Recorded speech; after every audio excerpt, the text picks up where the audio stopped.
Animal Quigley, the grand rivals at the MGM in Las Vegas, getting ready for Canelo and Khan. Our first fighter making his way into the hotel, looking dapper with the vest. Jason Quigley from Donegal, Ballybouffet, Ireland, 10-0, 9 KOs. He'll be part of the free preview that you can watch Saturday afternoon. Takes on James De La Rosa in a 10-round middleweight bout. And now he's with Tattoo on the stage. Showdown HBO pay-per-view. You're going to be headlining on HBO as well. How does this feel, man, being here in Las Vegas on the Canelo Khan undercard? This is unbelievable, you know, to see the support, the fans, all Irish jerseys and everything coming out to support as well. It's absolutely amazing. And, you know, this place is shining, and I'm here to come and shine as well on May 7th. May 7th, you're taking on James De La Rosa, a very tough fighter. We saw what he did to El Perro Angulo in his last fight. Are you ready for this fight? With 10 professional fights taking on a James De La Rosa. Jay Quigley, you've been knocking everyone out in front of you. Are you ready to knock out James De La Rosa? 100%. You know, I've trained my ass off in the gym. I've worked my way to get to this position, and I'm going to grab it with both hands. I'm going to shine. I'm going to put on a master class on May 7th. Let me tell you something, Jay. I'm a fan of boxing. I'm a fan of Jay Quigley. Ladies and gentlemen, Las Vegas, give it up for the undefeated Jason Quigley.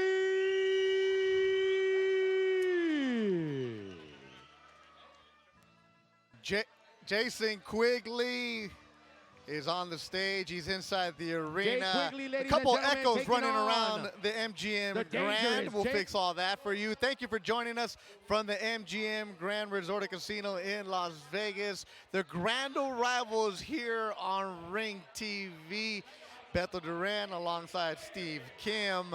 And more of the fighters going to come your way. Steve, I know you hear those echoes. Yes. So we'll figure that out. We'll go right through you. But more of the fighters are coming your way. We're going to be here until Canelo and Amir Khan show up. And now that our ears are all ready to go, we're good. How you doing, Steve? Well, I tell you what, that was some professional broadcasting you did, navigating through tough waters. You know, last night I packed a lot. I haven't packed this much in a very long time, maybe since a family vacation back in 8th grade. I think we took 2 weeks to the Grand Canyon, but it's going to be a long, busy week. We are finally here for Canelo Khan. Amir Khan, Saul Canelo Alvarez, the mariachi is out. The crowd is pretty fired up, a good-sized crowd. First time I've ever been at the Grand Rivals, and that's become the thing now in boxing. It used to be fans would show up maybe late Friday night. Now it's let's get there even earlier. Speaking with some natives from Mexico, they said when Canelo's fighting, we know we can make our own vacation now for him. Well, this much is clear, and for full disclosure, this is my virgin territory also arrival. I usually arrive by Thursday or Friday for a Tuesday afternoon in Las Vegas in the middle of the MGM Grand Lobby. This is a pretty sizable audience, and you struck upon something about Canelo. In the wake of the retirement, and I use quotes on that with Manny Pacquiao and Floyd Mayweather, I think you make a very, very strong argument that this young man from Mexico, Saul Canelo Alvarez, is probably the biggest draw in boxing, or the one that's going to take the mantle from those two. And I think evidence is that crowd that we see here today. We already saw Jason Quigley. Diego De La Hoya is coming up next. And then you're going to see Patrick Teixeira, his opponent Curtis Stevens. Mauricio El Maestro Herrera takes on Frankie the Pitbull Gomez. That's a good battle of a couple of Mexican-Americans from Southern California. David Lemieux, Canadian, against Glenn Tapia from New Jersey with Dominican roots. And then the main event, Amir Khan from Bolton, England, against Guadalajara's own Saul Canelo Alvarez. We're going to show you the rivals of every single one of these fighters as they make their way into the MGM. That's where we're at. It's a buzz already built up into the casino, and it's only Tuesday. And one of the things is you're watching us here on ringtvlive.com. Appreciate that. Make sure you send out your tweets on all our social media. A new feature for you, and Steve Kim will be part of this, the Tecate Bold Punch app. Go to your phone, download it. It's already there. Using it. There's a countdown clock to let you know all the features of this week. Behind-the-scenes videos are going to be available on that Tecate Bold Punch app. Go and download it very quick. And then on Saturday, Steve, you're going to be part of something that's pretty cool. Yeah, actually, I will be the punch counter, the power punch counter for Tecate for Saul Canelo Alvarez. So anytime he lands anything other than a jab, a cross, a left hook, or an uppercut, that will be counted. This finger's going to be very busy Saturday night. And your phone will vibrate to Yes. let you know that, oh, that punch landed on either Amir Khan or Canelo Alvarez. And let's check out the video of how that app does work. Hi guys and gals, check it out. Now you can follow the Canelo Khan fight like never before with the new Tecate Bold Punch app. During the mega fight, the Bold Punch app allows you to feel and track the action like never before. As your phone vibrates every time Canelo lands a bold punch. On the Tecate Bold Punch app, you will have access to exclusive behind-the-scenes videos, live streams, photos, and other exclusive content from Fight Week. Only available on the Tecate Bold Punch app. On Fight Night, the Tecate Bold Punch app becomes your second screen companion as you watch and experience the fight. You can also score the fight yourself and share your scorecard with your friends and family on Facebook and Twitter. Be sure to download the Tecate Bold Punch app from the App Store today. You don't want to miss out. A very cool feature, and there you're gonna see on Saturday, Diego de la Hoya. He's also part of the free preview that you can check out. Finding the super bantamweight division, he takes on undefeated Rocco Santamaro, who now lives and trains in Las Vegas. Diego de la Hoya, born in 1994, the cousin of Oscar de la Hoya. There you say he's met by matchmaker Roberto Diaz, shaking hands with Jason Quigley. De la Hoya from Mexicali, Mexico, Orgullo Cachanilla, 14-0, 8 KOs, and he's now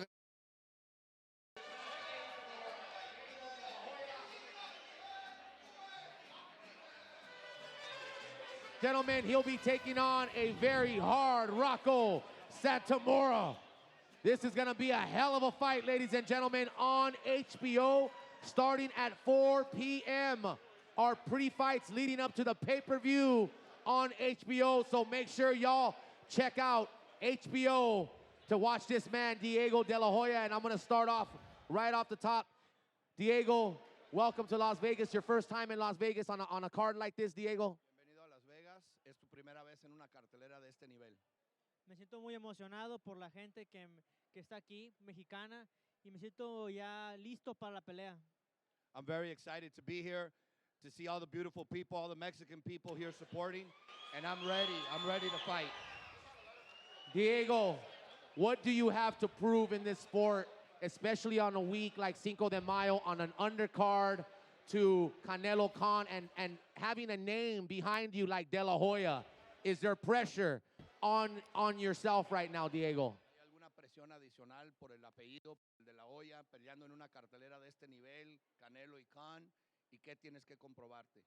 Bueno, yo soy otro de la olla, 100% mexicano, de Mexicali, y la verdad me siento muy contento que me da la oportunidad Golden Boy Promotion, y la verdad mi apellido es una gran presión, pero él he sabido manejar. No, I'm very excited to be on this card. I want to thank Golden Boy Promotions for the opportunity. Yes, there's a little bit added pressure, but I've known all my life how to handle it, and I'll do it on Saturday night as well. You're fighting a very tough Rocco Santamora. Good luck to you, Diego de la Hoya, undefeated. You've been shining. You've been doing a great job. Your punches are just so accurate. Get ready, ladies and gentlemen, for Diego de la Hoya. Unas palabras, some last words for the fans here, Diego. Bueno, que mi pelea es una pelea muy dura, pero voy a dar todo de mí como todo mexicano y voy a salir con la victoria. That I know my fight's going to be very tough. I'm fighting an undefeated opponent, but like a well-trained and schooled Mexican, I'm going to give it all in the ring, and I'm going to come out with the victory. Thank you. Thank you so much. Diego de la Hoya, undefeated Golden Boy star. Thank you, Roberto Diaz. Diego de la Hoya, Steve, in the last 2 years, and this is something that you speak of and that you love to see these prospects come and do. He fights frequently. In the last 2 years, 6 fights a year, and he's now 13-0. Yeah, and he's also managed by Joel De La Hoya, who has a very good young roster of fighters. Now, I think this kid, to me, is more of a long-range developmental guy. I think the goal of every fighter that we see on the preview or the freeview, really to fight not at 2:30 in the afternoon, but after 6. That's when the pay-per-view starts. And if you take a look at his last performance against Arturo Badillo, February 19th at the Fantasy Springs, we were there ringside. I think he's developing into a sharp little puncher, records 14-0, 8 knockouts. I get the sense he's not a real heavy-handed guy, but he's a sharp puncher, learning how to go to the body. He's slowly but surely developing. Also trained by Joel Diaz in the Coachella Valley, and he gets some great sparring in there. Jason Quigley, Diego De La Hoya, they'll be part of the free preview. That's before the pay-per-view. So when you're ready to order your fight on Saturday, you get 2 free fights that you can watch. You can hear us. We're going to let you know all about these guys, and they have tough fights. Jason Quigley takes on the Texan James De La Rosa, and Diego De La Hoya against undefeated Rocco Santomoro. A little bit of a storyline there. Santomoro trained by Shane Mosley. Yeah. De La Hoya, Mosley, the names go together. Yeah, I still remember June 2000 was still a very new Staples Center. It was right in the middle of the NBA playoffs when the Lakers were playing the Pacers.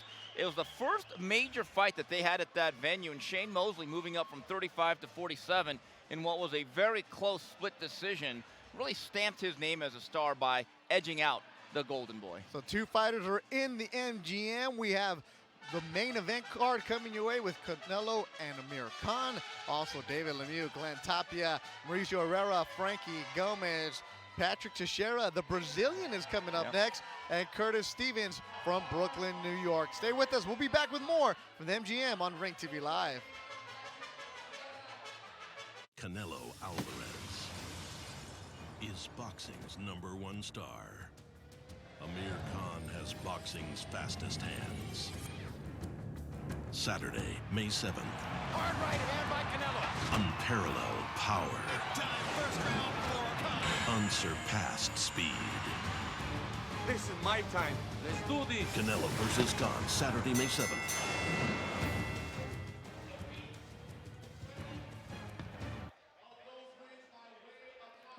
We're busy over here taking selfies as Jason Quigley is leaving the arena. So this is what you're going to do. As Quigley's back here, shaking hands. Jason Quigley, his nickname is El Animal, trained by Manny Robles and Edgar Yasso in Carson, California. He comes from a city of 5,000 people in Ireland. It's not even a city, it's a town in Ireland. When he got to the MGM, said, wow, I've never seen anything like this. And there you see coming in to the MGM, Curtis Stevens. Brooklyn, New York, 27-5. Stevens walking himself into the MGM. Now, Steve, this is a fighter who takes on a undefeated Patrick Teixeira, and Stevens is a tough scrapper. Well, I tell you what, I give him credit. He's one of the few guys willing to take on Gennady Golovkin, and we'll listen to him now with Tattoo.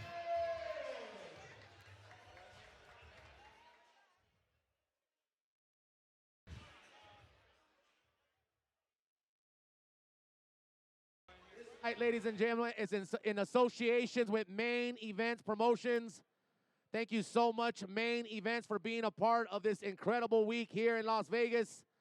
Curtis, welcome to Las Vegas. Welcome back to Las Vegas. Are you ready to take on an undefeated Patrick Teixeira this Saturday, May 7th? Of course, hard training camp, but his O has to go. His O has to go, and we know that you're a beast in the ring when it comes to your knockout power. Do you plan on going the distance, or you want to take him out early and give his first O, not just an O, but a knockout? Unfortunately, test him early, but if the knockout comes, it comes. I'm not going to look for it, but if it comes, it comes. Now, there's a word that you could be heading to for another world championship title shot if you get past Teixeira. How do you feel about that? Exciting. This is my dream all my life.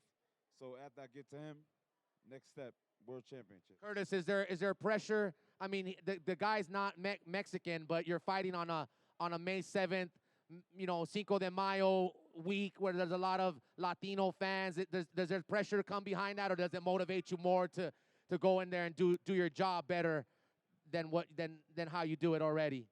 Motivates me. Get in there and just work and get the crowd an exciting fight. Let me get your real take, man. Not both fighters, they're both good. I got respect for both of them. We want to know the real truth for you. Who do you got, Canelo or Khan, this Saturday, May 7th? Eso! There it is, ladies and gentlemen, from Brooklyn, New York. Give it up for Curtis Stevens! Stevens.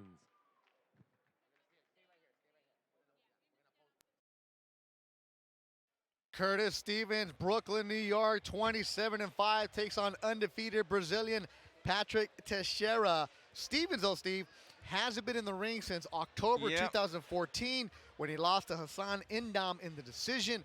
And also, for those of you wondering, okay, Curtis Stevens, I know the name. Where do I know him from? He fought Triple G in 2013 and was stopped in the 8th round. Right, that was actually at Madison Square Garden, November of 2013. Actually, I give him credit. He's one of the few guys that willingly stepped up, was not basically coerced into that situation.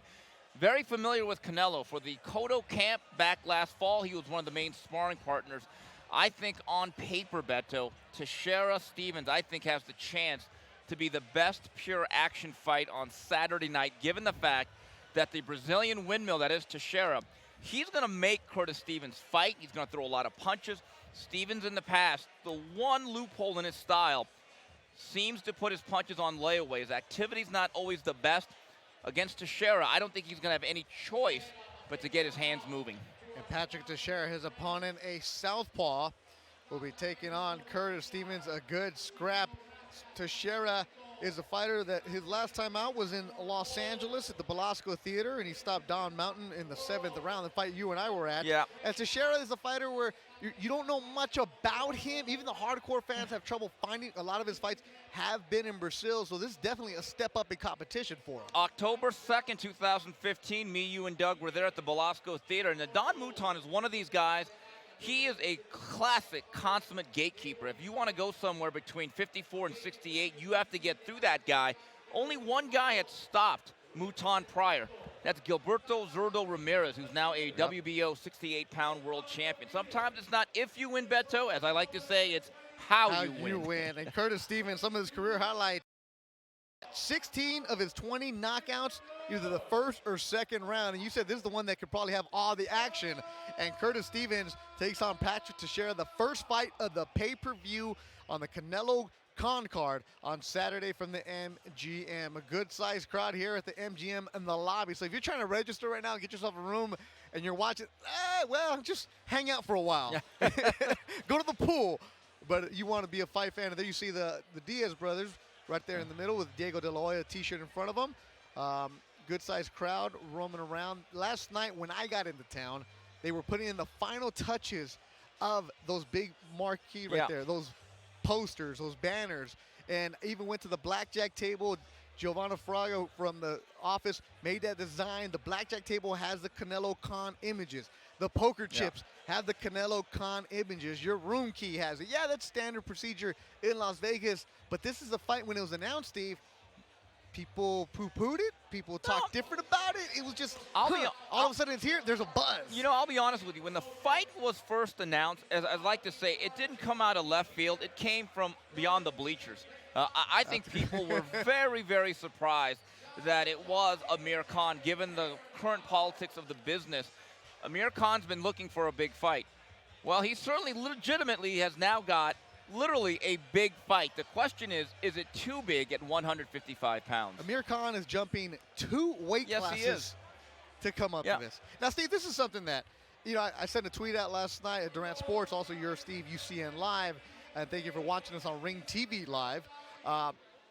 People ask, okay, he's a WBC middleweight belt holder in Canelo, but then the lineal. Yeah. What does that mean to the, we'll get to that as the Brazilian Patrick Teixeira is walking in to the MGM. Cecilia from the Golden Boy PR staff, making sure you got to get that right entrance. So you got to hold for pause for effect. As Patrick Teixeira, born in 1990, desde Santa Catarina, Brazil.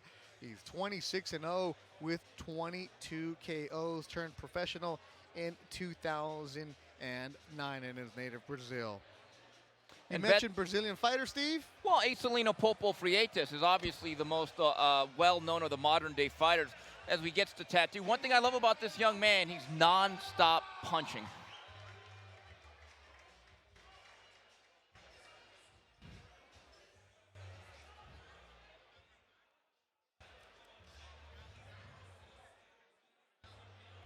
Patrick, welcome to Las Vegas. Patrick, bem-vindo a Las Vegas. Are you ready to be on such a mega undercard to a big HBO pay-per-view like Canelo Khan? Você está preparado para estar dentro de pay-per-view tão grande como Canelo e Khan? Sim, estou muito preparado e muito feliz de ter a oportunidade de mostrar meu trabalho para o mundo todo. I'm very well prepared. I'm very happy to be here, and I'm ready to show my work to everyone. Yo, let me tell you this, Patrick.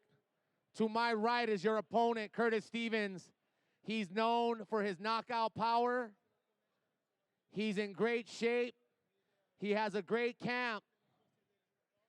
And I'm gonna call this out in front of all these fans. He's saying he's planning to knock you out Saturday night. What would you like to say in response to Curtis Stevens planning your first loss by knockout? Boa sorte. Good luck. He says good luck, ladies and gentlemen. What do you think about undefeated Patrick Teixeira? Good luck, Patrick. Este sábado, unas palabras para toda la gente aquí. Some words for all the people right now, Patrick. Que eu espero fazer uma grande peleia e mostrar meu trabalho para todos, especialmente para os mexicanos. I'll look to do a great work and show my work to everyone, especially my Mexican friends. Who wants to see these guys face off right now? Make some noise, MGM! Let's get a face off. Let's get a face off.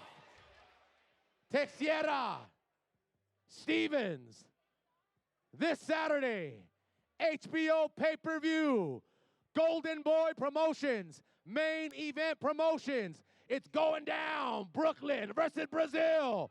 Make some noise.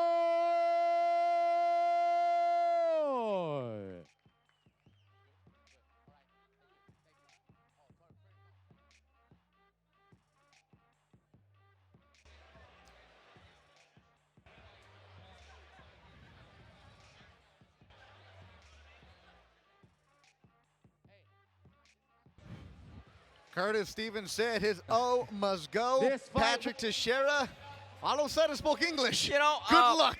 As you see them squaring off, it's amazing how fighters in the same division can look so different. Teixeira is tall and lean, kind of looks like a small forward, while Curtis Stevens looks like a fullback, a big, burly, muscular guy. One note on Patrick Teixeira, I think he has a chance to be a really good television fighter.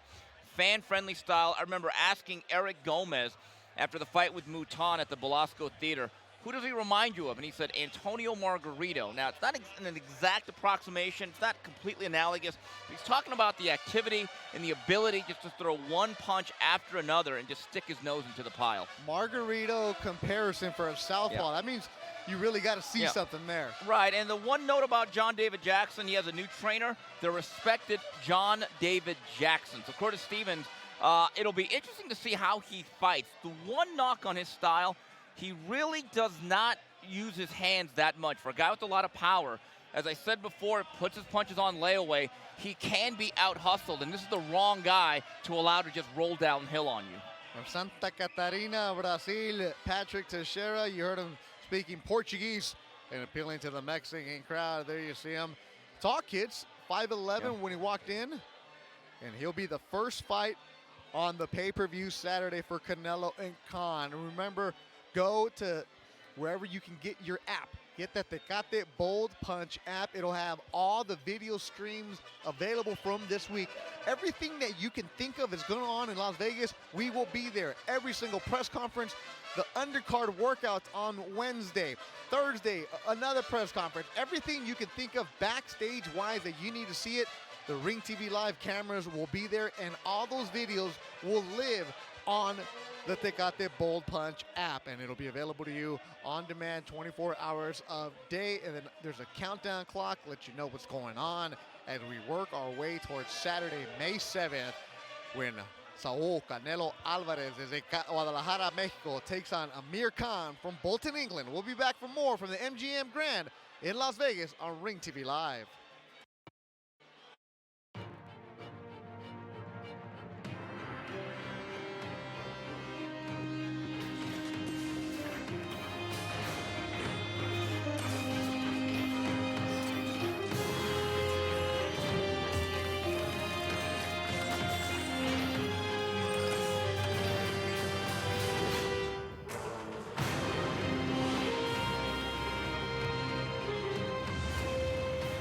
Mate Light, born bold.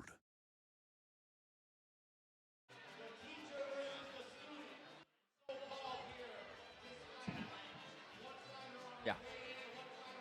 And the arrivals are coming into Las Vegas, continuing.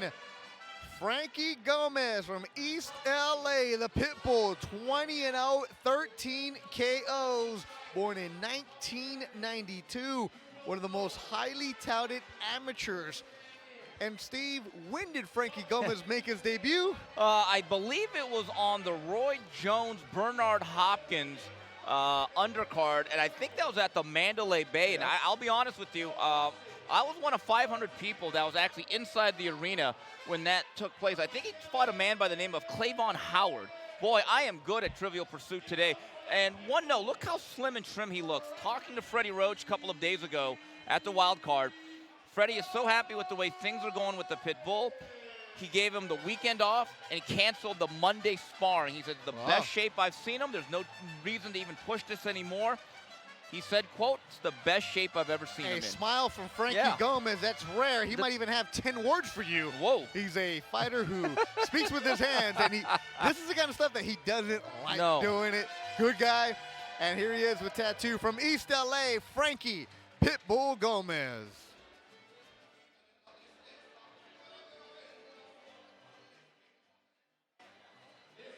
Ladies and gentlemen, our second fight on the card, HBO pay-per-view, welterweights, 10 rounds of action.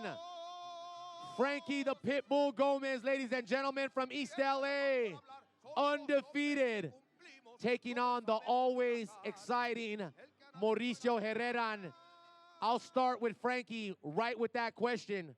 You are fighting the always exciting Mauricio Herrera. You've seen this guy fight. You've been next to him. You've been at his fights. Are you ready for this fight now that we're here, Frankie? I'm ready, 100% ready. I want to go in there right now. And Mauricio Herrera is a great fighter, but with a lot of experience, but so am I. You know what, Frankie? Look, man, I don't want to go backwards in career. That's not how I like to do things, but there's a lot of fans and there's a lot of media and people saying that Frankie has had opportunities and chances, and here we are again against a fighter like Mauricio Herrera, who always comes to fight, has controversial losses, feels that hasn't gotten his way. And here you come, undefeated from East LA, ready to make your mark in boxing. What do you have to say to these people that have these up and down feelings about you, of your career, from media to people? Well, I'm just gonna show them May 7th, and I'm not going there to lose. Your training camp has been insane. I've been seeing you on your IG with Freddie Roach. Talk to us about your training camp. How different was your camp than other camps? And you look great, Frankie. You look absolutely amazing. Thank you. Training camp, I've been getting ready for this fight for about 12 weeks, and just 100% focused on sport, and I'm ready to go. Is there anything that you are worried about with Mauricio Herrera? Is there anything that you see in Mauricio that you may have to watch out and say to yourself, you know what? Let me be careful on this right here. Yeah, he's very crafty and with a lot of experience. Fought a lot of great people, but I think I'm ready. After this victory, Frankie, where do you want to go with your career? Where do you see yourself in boxing? Well, I'm not going to look past through this guy, but if everything goes good, I'll like the title shot. Ladies and gentlemen, May 7th, HBO pay-per-view. He is from East LA. He is undefeated. He is the Pitbull, Frankie Gomez.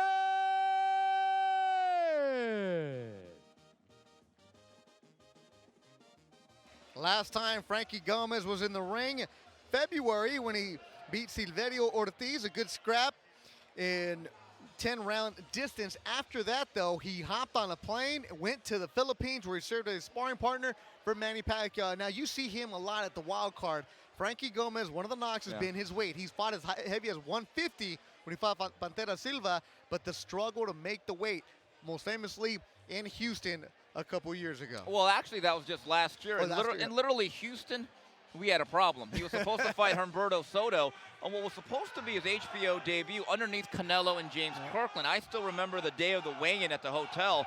There was literally panic on the lobby as his team and the Golden Boy brass had to work it out. And now he faces a very slick, crafty veteran by the name of Mauricio Herrera, who's now walking into the venue. El Maestro, the teacher. That's his nickname, Mauricio Herrera. 22-5. Started his career in 2007. Started it late in his career at the age of 27 and then went on a roll. He's had some scraps over the years where you kind of shake your hand and say, huh. Danny Garcia in Puerto Rico. Jose Benavidez late in 2014. But he always comes to fight and will be right there in front of you. And this is an interesting fight. A crossroads fight, could you say? I don't think there's any doubt about it. And I think for Mauricio Herrera, his nickname should be Hard Luck. As far as I'm concerned, I thought he jabbed the head off of Danny Garcia, but he simply was not going to win a decision in Puerto Rico in what was supposedly some sort of homecoming. And then I was there ringside when he fought Jose Benavidez in Las Vegas. Quite frankly, I think like a lot of other ringside observers, Beto, I had him winning around 8 rounds to 4. I think those are 2 blights on his record that'll be forever questioned. Mauricio Herrera from Riverside with tattoo.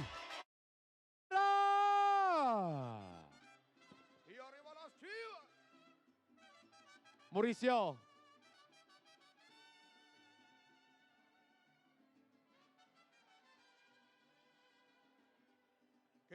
Let me start off right away, Mauricio. Welcome to Las Vegas. Get ready for your big fight. HBO pay-per-view this Saturday on the big undercard, Canelo Khan. Mauricio, we know that you've had a career where things have been taken from you, decisions not gone your way. What are you going to do this Saturday so that does not happen again? Well, me and Frankie Gomez are going to create something very special Saturday night. We're going to steal that show, so make sure you get your tickets because they ain't going to take this one from me. Frankie's been training with Freddie Roach. He's undefeated. Mauricio, you've been working really hard in boxing in this sport. How has your training camp been for this fight to prepare for an undefeated Frankie Gomez? And let me ask you this also, Mauricio. Do you feel that you're coming in here as the teacher to teach a lesson to a younger student like Frankie Gomez? Yes, you know, training camp has been tough, a long camp, like every camp, and that's the toughest part is in camp. And it's only to make it an easy night for Saturday. El Maestro will show up. I'm not burned out. I'm hungry to win, and we're going to see. It's going to create something special, like I said. Frankie Gomez is undefeated, and if I must slay another dragon, I must do it again. What do you see in Frankie? Is there anything in Frankie that in your training or watching tapes or videos or anything, or just being at some of his fights that you see, I got a fight on my hands. This is something I need to be careful for. It's something I got to watch out for. What can you say special about Frankie or a flaw in him that you see why you're going to win this fight? Well, Frankie is he's undefeated. He has everything going from. And I think he wants a spot. He wants my spot. He wants to take everything that I have built and struggled for to this point. And so we got to make sure that doesn't happen. But I respect him as a fighter. He's a tough guy. But it's Maestro's time. His kind of time will come later. I'll be honest with you, man. I feel this fight takes the show. East LA versus Riverside and Maestro versus the Pit Bull. Ladies and gentlemen, Golden Boy Promotions, make some noise right now for El Maestro Mauricio Herrera and Frankie Pitbull Gomez.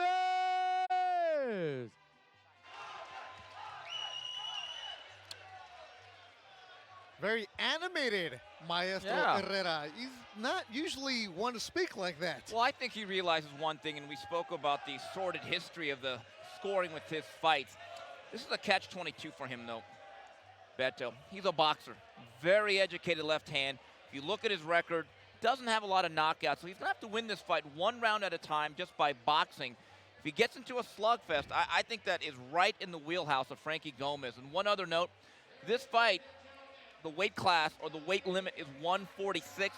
I still think Herrera's more of a natural junior welterweight, and I think the size, the poundage, favors Frankie Gomez. Herrera's last fight against Hank Lundy in July, he fought at 139. A very interesting bout. That's a good one, too. Mexican-American fighters have their legions of fans coming up. You heard Tat say Herrera from Riverside, Frankie Gomez, East L.A. And this is one where their designers even have to pick a side. OG Abel designs the outfits for both Mauricio Herrera and Frankie Gomez. Beto Duran, Steve Kim, thanks to everybody watching on Ring TV Live, also on the Tecate Bold Punch app.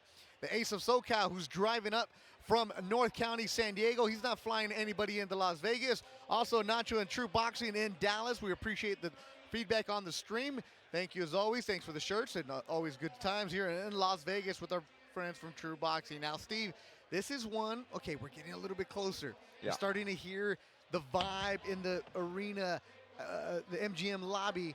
Hear the vibe. You're starting to hear the fans get louder here. I'm over here vamping away as the Khan Army is starting to make some noise. As they're right behind us, they see a camera. They're ready all about it. But before we get to Amir Khan and Canelo Alvarez making their arrivals, David Lemieux, Glenn Tapia will be coming up. Now, David Lemieux is a fighter who was scheduled to fight James De La Rosa. De La Rosa said, no, you're overweight. I'm turning down a lot of money. I will fight Jason Quigley on the free preview. David Lemieux, a couple days later, signs a fight with the man walking in right now from New Jersey, Dominican roots, Glenn Tapia, 23-2, a fighter you know very well from the Wild Card Gym in Hollywood. He's being trained by Freddie Roach and Marvin Samudio, and the big storyline here for Glenn Tapia, who was a very muscular junior middleweight for much of his career, has taken two pretty bad knockout losses to Michel Soro, and really a fight against James Kirkland where I think took years off of his career. This fight now is a middleweight fight, and according to Freddie Roach, this young man is very comfortable now moving up in weight. I think his foundation, his legs will be underneath him a little bit better. The question I have is, though, what are the effects of the residual beatings he's taken in the past? But this is a chance to re-jumpstart his career. Last time Tapia was in the ring, a year to the date, it would be May 8th when he took on Michael Soro in New Jersey. Glenn Jersey boy Tapia. Turned pro in 2008. He represents the Garden State well. The Dominican Republic is where his parents are from. Glenn, I'm going to start off by asking you a few questions. You always come in very confident, very sure of yourself. You're fighting a former world champion, David Lemieux. How confident are you for this Saturday, man? Without a doubt, I'm going to win. I feel good. I trained really hard, and I don't got to lose all this weight, so I feel so good, and I just can't. I couldn't be better. What can you say about David Lemieux, his style, something about Lemieux that maybe you have to look out for or worry about, or maybe nothing at all? He's a tough fighter. He comes in to fight. I respect him. I respect what he does. So I can't really talk bad about him. He has a better resume than me. So I'm just going to show people what I could bring to the table. Now, you're the co-main event. I have to ask this, man. You're the co-main event to a Canelo Khan in your weight division. How do you see this? You win. You beat David Lemieux Saturday night. What do you see for your future? Possible Khan, possible Canelo. Is this something that you want for yourself near, coming soon? All I'm thinking about is David Lemieux. There's nothing else in the future, if I don't beat David Lemieux. So at the end of the day, it's just David Lemieux on my mind. All right, I like that. I like that answer. Let me ask you this, a real honest answer here, Glenn. Who do you have Saturday night? Saul Canelo Alvarez or Amir King Khan? None of that. I respect both fighters, and they're both great. Who do you see winning? Why? How? Let us know, man. Your prediction of the fight. I can't say Khan with all the Mexican people in here, man. So I got to say Canelo. You're right. Canelo Alvarez, ladies and gentlemen. Give it up. Our co-main event live on HBO pay-per-view. The always exciting, the very talented, the ready to go, El Chingon Glenn Tapia. Tattoo's getting the people riled up. He's got the people ready to throw some punches out there. No, it's campaign season, and obviously Tapia wants the Mexican base. There's no doubt about that. Right. One thing about Glenn Tapia, I don't want to say his career's on the line, but early on he was a top-ranked prospect, became a bit of a suspect, and then he got released. A victory here this weekend, I think, stamps himself legitimately where he's back to being at least a relevant middleweight. There you see Glenn Tapia, Tattoo, our MC for today, as he always is with Golden Boy. The Mexican fans are outside. A cool Golden Boy hat. I wish I had that one. The Canelo caps are being there. Canelo Alvarez has his own store set up in the MGM. Oh. And here he is, the Canadian making his way from Montreal, Quebec, Canada. David Lemieux, 34-3. He takes on Glenn Tapia. And there you go, Cecilia. Make sure they stop for that dramatic pause as they come in. You see the trainer, Mark Ramsey, also with them. They got their girls behind him. Make sure you go and see their videos on the Tecate Bold Punch app. The David Lemieux, he flew in from Quebec, had a good camp. And thanks to everybody watching us north of the border in Canada, also in Mexico, if you're in Culiacan or if you're Rafael Arroyo, all over the place. Do appreciate your support on Ring TV Live. There you see, making his way into the MGM, David Lemieux. The last time he was in the ring, Triple G. Yeah, that jab was in his face from the very beginning. 2015 was a very eventful one for him. In June, he won the vacant IBF middleweight title with a very impressive performance against Hassam Endam. Then he took the challenge of Gennady Golovkin in a unification A lot of credit for taking that fight right away.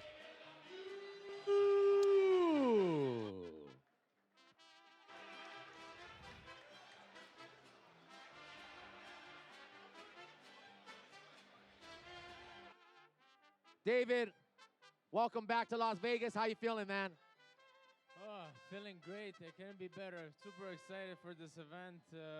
Great fans here, all excited for a great night of boxing, and that's what I'm here for. Co-main event to a huge fight. Canelo Khan, HBO pay-per-view. How good is this for yourself? You know, getting that rust off from that last fight against Triple G. We don't want to go backwards or nothing like that, but how do you feel now? Are you ready to get back in there and claim who you are, David Lemieux, the great, exciting fighter that you are?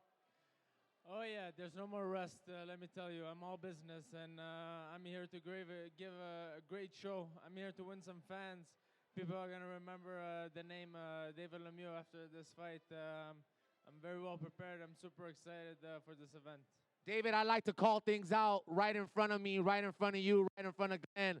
I spoke to Glenn a few minutes ago before you got here. I asked Glenn Tapia how confident he is in himself facing a fighter like you, like David Lemieux, is always exciting, very, very confident also. How's he feel about this fight on Saturday? And he told me he is 100% positive he is going to beat you. How do you feel about that? I'm sure all fighters think they're going to win, but how do you feel about that? His comment right here next to you. He's standing next to you. What do you have to say to Glenn Tapia about that, man? We'll see. We'll see. I highly doubt that, but you know, it's good to have confidence in yourself. It's gonna be an exciting fight. You know, you can't come here and think you're gonna lose. I'm very happy that he's 100% sure he's gonna win. I'm not here to lose, and I know I'm not going to lose. I'm here to give a great fight and a great victory. So the fans will be the winners in a fight like this. Being you pull off a victory on Saturday, David, would you like to see the winner of Canelo Khan after that?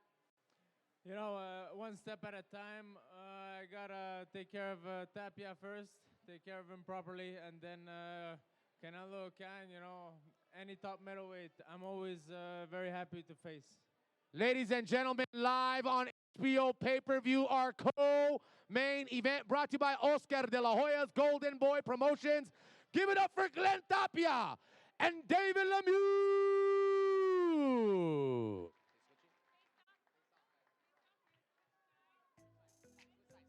Tapia and Lemieux, both these guys are ripped. Neither of them was probably at the beach posing like a mermaid or anything like that. Now, these guys are ready and in shape. You know, and I got to tell you, I don't know how much you can draw from this as you see the Golden Boy CEO, Oscar De La Hoya, getting in the middle of them.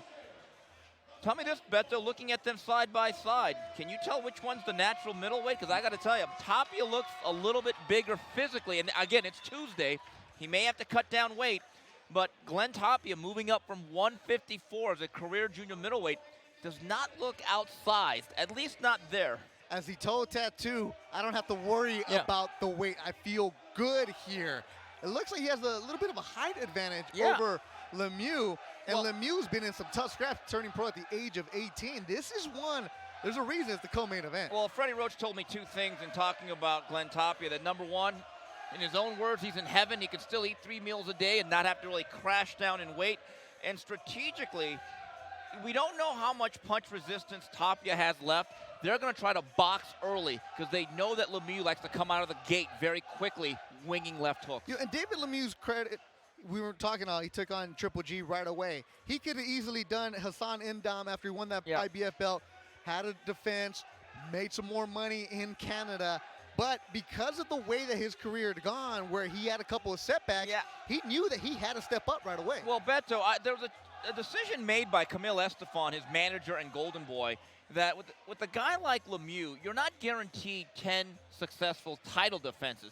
So certain guys you marinate and other guys you microwave. And they literally went right from the fire to the frying pan in facing Gennady Golovkin, which came with a very good payday. David Lemieux, in 2011, when he was stopped by Marco Rubio and then lost to Alcine, and then after that, he just changed everything about his camp and just said start over, and he's got himself back into the mix. So the winner of this fight could be looking at the main event fighter. Well, I think the winner of this fight, especially if it's Lemieux, reestablishes himself in the middleweight division. But we have to go back about 6-7 weeks ago. You were scheduled to call a stream of his fight with James De La Rosa, and instead Darnell Boone became our main event that night. He did. I was a little bit mystified, as was his management, that David Lemieux did not make weight. Now, I'm being told by Robert Diaz, the matchmaker for Golden Boy, the weight limit for this fight is right at the middleweight level of 160. A couple of months ago, it was 162 or 63, and he didn't make it. Interesting to see. It's only Tuesday. Weigh-in will be Friday. Beto Duran, Steve Kim. There you see Tattoo working the microphone as the fighters enter the MGM. Thanks again for watching us on Ring TV Live. And make sure you download the app, the Tecate Bold Punch app. All the videos will be archived. So if you're watching this and your friends say, oh, I wish I would have heard the shout out that Beto gave me, well, you can go back and watch it. They'll all be on that Tecate Bold Punch app. And let's look and see the demo from the Tecate Chicas. Hi guys and gals, check it out. Now you can follow the Canelo Khan fight like never before with the new Tecate Bold Punch app. During the mega fight, the Bold Punch app allows you to feel and track the action like never before. As your phone vibrates every time Canelo lands a bold punch. On the Tecate Bold Punch app, you will have access to exclusive behind-the-scenes videos, live streams, photos, and other exclusive content from Fight Week. Only available on the Tecate Bold Punch app. On fight night, the Tecate Bold Punch app becomes your second screen companion as you watch and experience the fight. You can also score the fight yourself and share your scorecard with your friends and family on Facebook and Twitter. Be sure to download the Tecate Bold Punch app from the App Store today. You don't want to miss out.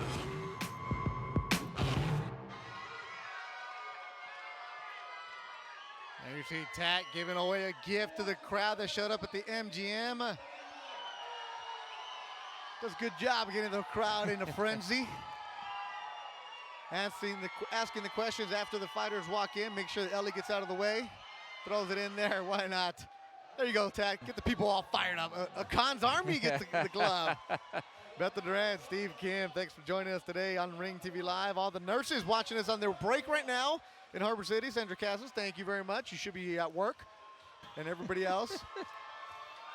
It's just cool the way we do this, where we interact with it, because we know you're watching it either on the app or on your mobile phone. And you send us the tweet, we're going to see that. I'm Durant Sports, Steve UCN Live. Now, it's only Tuesday. Friday is the weigh-ins, and also Golden Boy is going to have a cool feature on Friday. The weigh-ins open to the public outside the new T-Mobile Arena. When that is done at 4:30, free boxing. 6 fights coming your way. You'll be able to watch those on ringtvlive.com, and it'll start with Joet Gonzalez, and the main event will be Peter Petrov against Marvin Quintero. Also, Pablo Cano takes on Alan Sanchez. That's the Friday. So Golden Boy has set you up. Steve, I know that you're a man who doesn't travel with many suits, neither am I. I packed two. Did you go and put all your suits on Instagram and say, hey, fans, help me select what I should wear? You know what? I actually tweeted about it yesterday. People did not believe me. So later on, I am actually going to give a special shout and an Instagram. I will actually show what my closet looks like. I think people are going to be surprised that not only do I have one suit, I have two. I actually have 3 or 4 ties. Well, there you go. Steve Kim, known for his sandals and leisure wear. I packed those too, for the record. Well, you have to, though. We'll get going. It's a beautiful day here in Las Vegas. We're at the MGM. I'm Beto Duran. That's Steve Kim. Doug Fisher will be joining us later on in the week as we're waiting the arrival of the man from Bolton, England. Amir Khan is coming up next into the MGM. And then after him, Saul Canelo Alvarez desde Guadalajara, Jalisco, Mexico. And that's the main event. And Steve, now we starting to see what Ring TV has produced, the videos where Doug sits down with both Canelo and Amir Khan. Now that this fight is actually here, it's a little bit more of a buzz. Yeah. And now it's speed versus power, and it'll be a very interesting night on Saturday. You know what the word is for me? Intrigue. I got to give Amir Khan credit. Some would call it overconfidence. Some would label it hubris. But you don't see a lot of fighters willing to make that Bob Beamon-sized jump. And that's an old reference, by the way. Yeah, not Willie Beeman, but yeah, Bob Beamon. But, I mean, for a guy that's basically a natural career junior welterweight, to now technically go up to middleweight, because his fight's at 155, given the fact he's had problems with punch resistance in the past, with a good, strong puncher, and just to be bold enough to do it and to say, I will go for 36 minutes and navigate, because I believe it's a very tough fight stylistically for Canelo. But you know what? Size matters. They say speed kills, size matters. And not only does Amir Khan have to pitch a no-hitter, I think he has to pitch a perfect game. And this Saturday, Amir Khan, Saul Canelo Alvarez, WBC middleweight title on the line. That'll be the main event from the brand new T-Mobile Arena in Las Vegas. The first ever sporting event inside the T-Mobile Arena. And do not miss it on pay-per-view. Canelo Alvarez is boxing's #1 star. Amir Khan has boxing's fastest hands. Saturday, May 7th. Hard right hand by Canelo. Unparalleled power. First round for Khan. Unsurpassed speed. This is my time. Let's do this. Canelo versus Khan, Saturday, May 7th.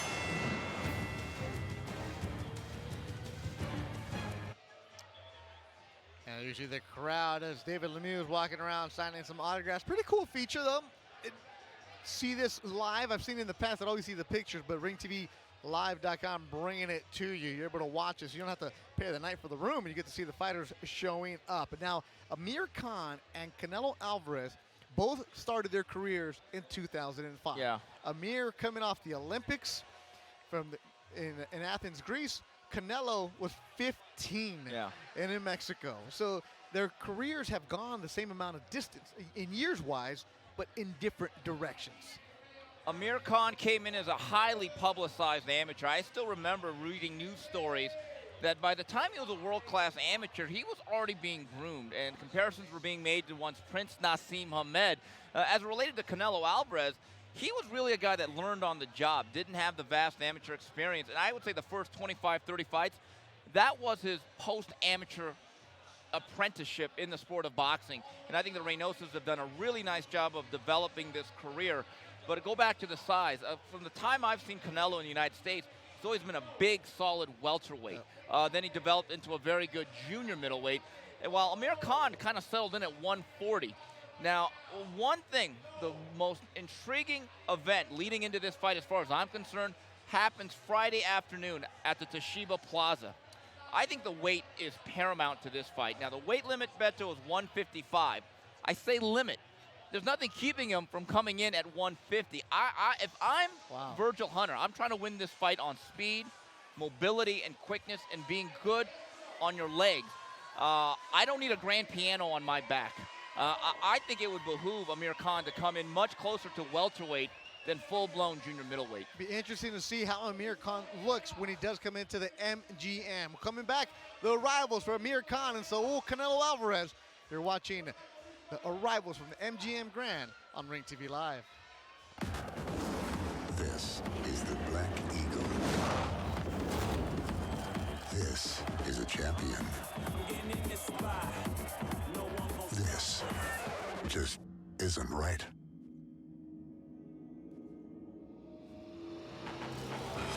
This is all he needs.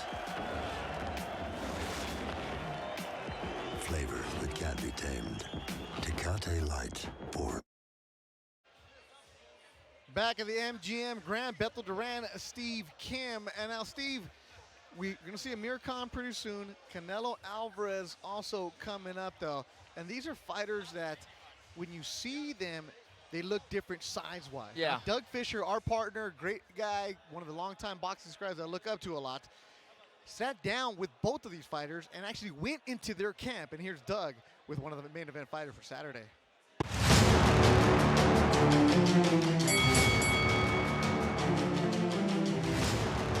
Hi, I'm Doug Fisher. Welcome to another edition of In the Ring.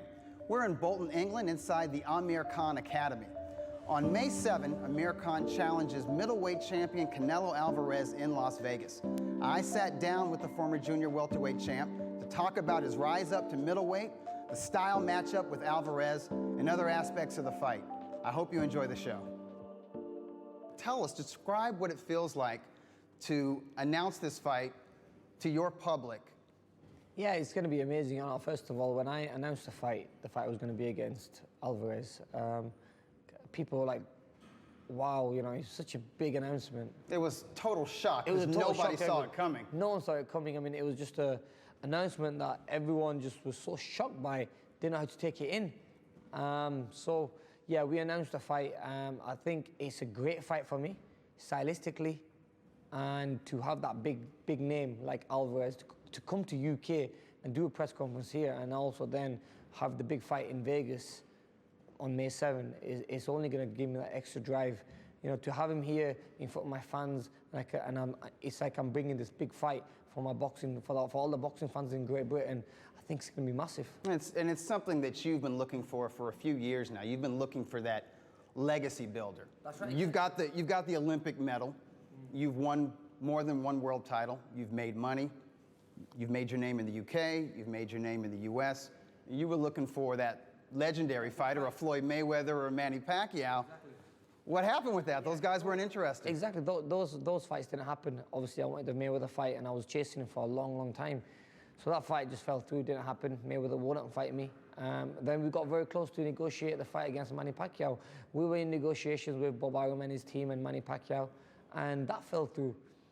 Then, you know, Oscar messaged me and said, you know, what would you think about having a fight with Canelo Alvarez?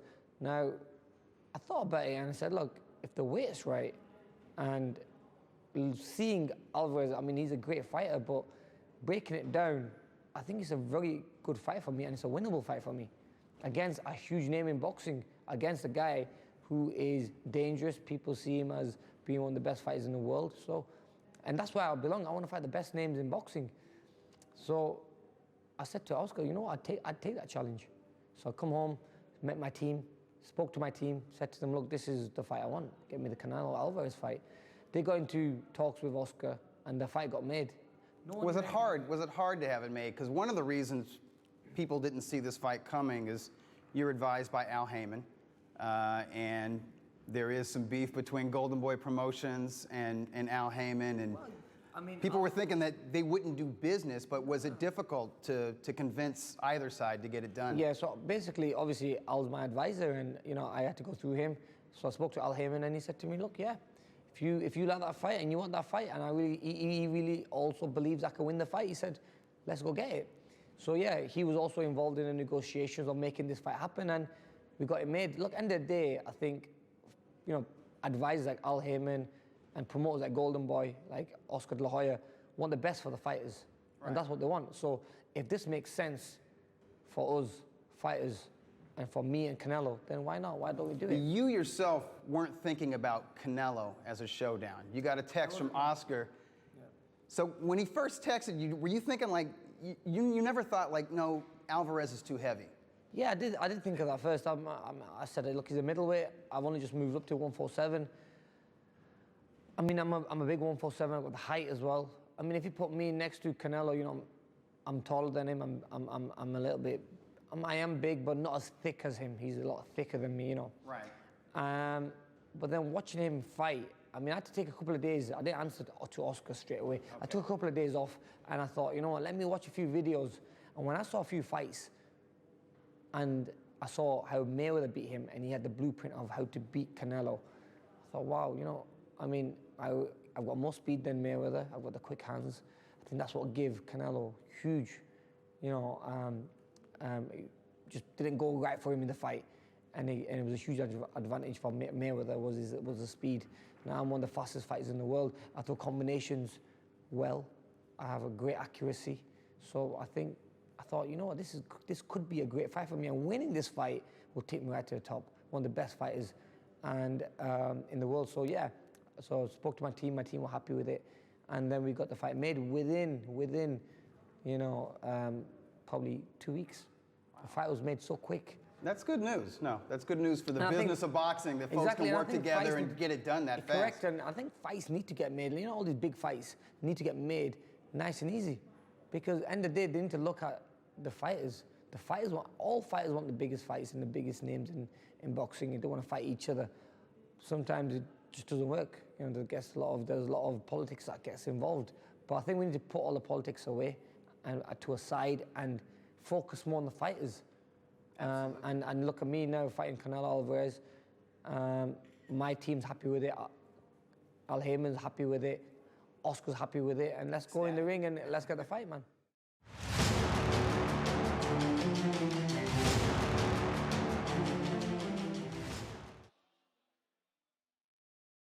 Fans for Amir Khan. He's moments away. That's at the main entrance. If you've been to the MGM, you know where the cabs come in, pull up right there. That long line when you're waiting for a taxi.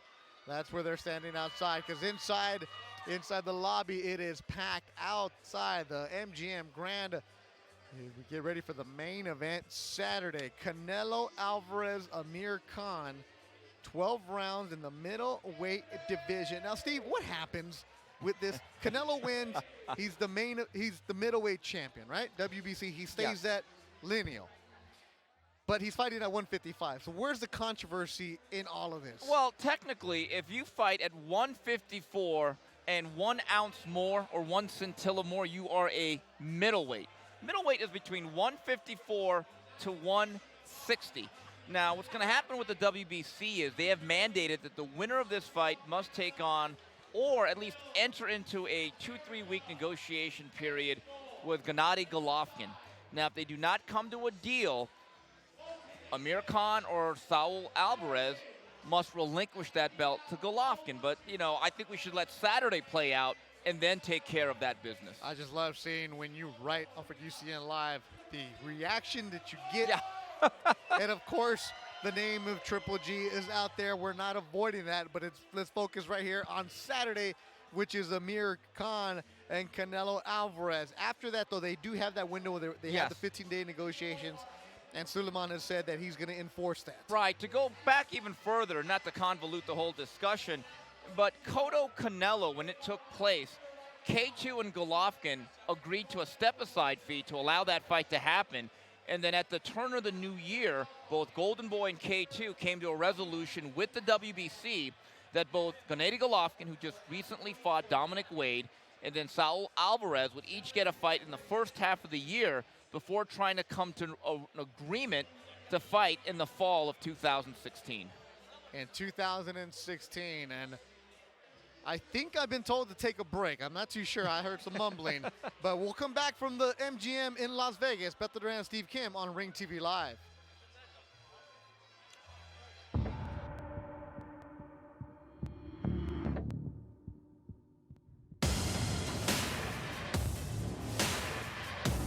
This is a mega fight.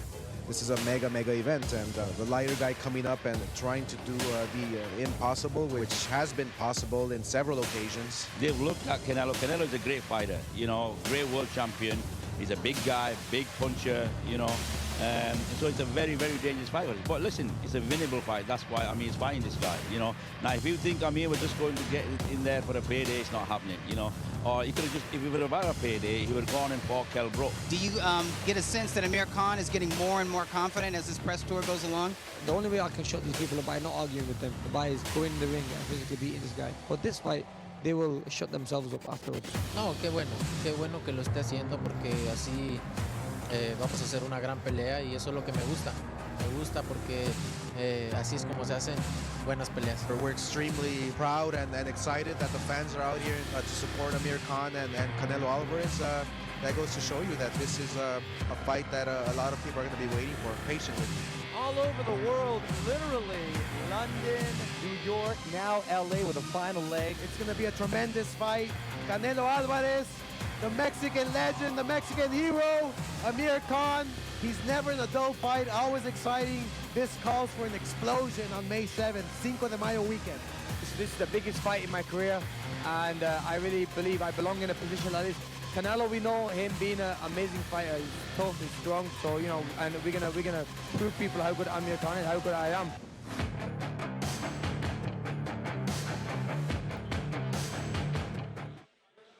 And Amir Khan moments away. See, you know you're the main event fighter when you can clear everybody out in the front of the MGM. Usually that's packed, cars, people with those long slurpy cup things that have alcohol in it. No.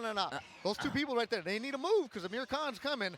Thanks to everybody watching on Facebook. Desde los que están mirando en México por el Face, Ellen Espinosa, Juan Cervantes, Cesar Galvan, and Erica in Phoenix, who's worried about possibly booking a flight coming in from Phoenix to Vegas for this weekend. Why not, Erica? Go ahead and do it. Beto Duran, Steve Kim, and Doug Fisher, we will be here along with the Ring TV Live crew. Amir Khan is coming up. Bolton, England, Olympian, medalist, 31-3. His greatest hits as the Khan Army is outside waiting for him. That dude right there has been whistling for like an hour already. Well, check out these highlights of your man, Amir Khan.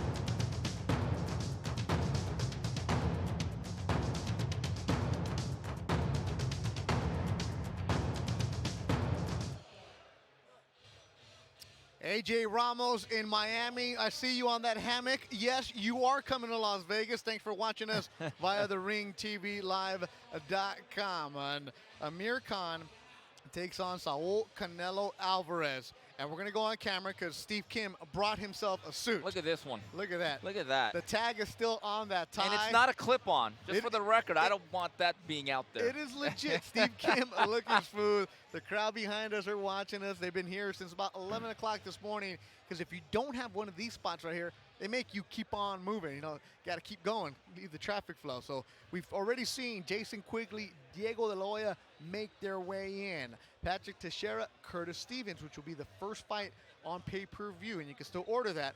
Mauricio Herrera takes on Frankie Gomez. That'll be an excellent one. Riverside against East LA. David Lemieux, the Canadian.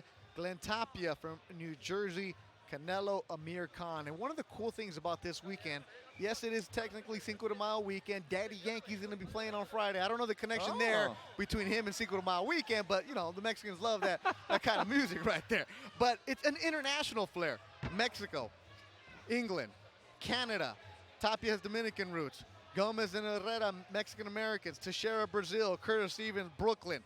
Diego De La Hoya, Cachanilla Power down in Mexicali. Quigley, Ireland, where they're going to be watching that late into the evening, and Jason Quigley is a fight that you will be able to watch on the free preview right around 4 o'clock as we start our broadcast Pacific time on Ring TV Live. And also some of the fighters that are in the Golden Boy stable showing their way: Lamar Roach Jr., Rashidi Ellis, and making his pro debut from Santa Monica, David Mijares. Now, Steve, let's go to your wheelhouse here. Yeah. You go to the Wild Card Gym and you see Freddie Roach a lot. Yeah. And you see a lot of these guys come in there. What's it like when the guys are training for a fight, specifically this weekend? Well, there's been a change in the gym about 2-3 years ago. Well, you know what? Look who's arrived. Well, wasn't Amir Khan one of the guys that you got to know very well?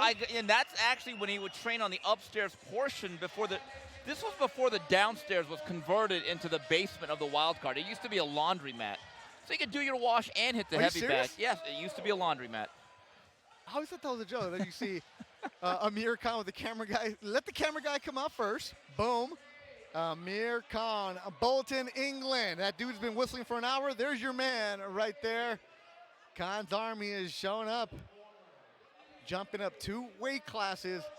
Is the dude that was whistling going to get an autograph? Oh, he's got the pen. He's got the pen. Okay, Amir's got the one marker. What's the guy trying to get autographed, though? A flag? There you go, Amir. Oh, the guy, see, that's his pen right there is showing up. He's getting blocked by security. Oh. He's begging. Oh! So close. Jeez. So close, my man. Can't make everyone happy, so Beto. Close. But Amir did stop to sign autographs. He did. The man of the people. There the man he of the is. people. Bolton, England. Amir Khan, an underdog, coming into the Canelo Alvarez fight, the main event, and it'll be the first ever sporting event at the brand new T-Mobile Arena in Las Vegas. And in this era of 2016, everybody has their phone out. Make sure you guys cover up your Snapchat, though. Khan's Army making that noise. You know, Beto, Amir Khan for at least 3 years has spoken about wanting a big fight.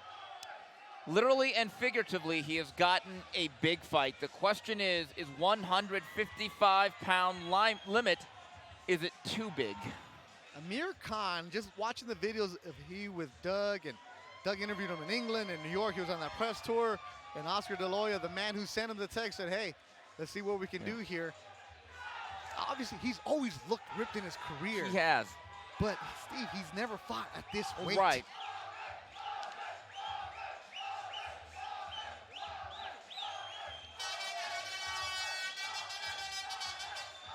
Even against Chris Algieri for Khan in last May, fought at 146. Yeah. Give it up for Amir Khan!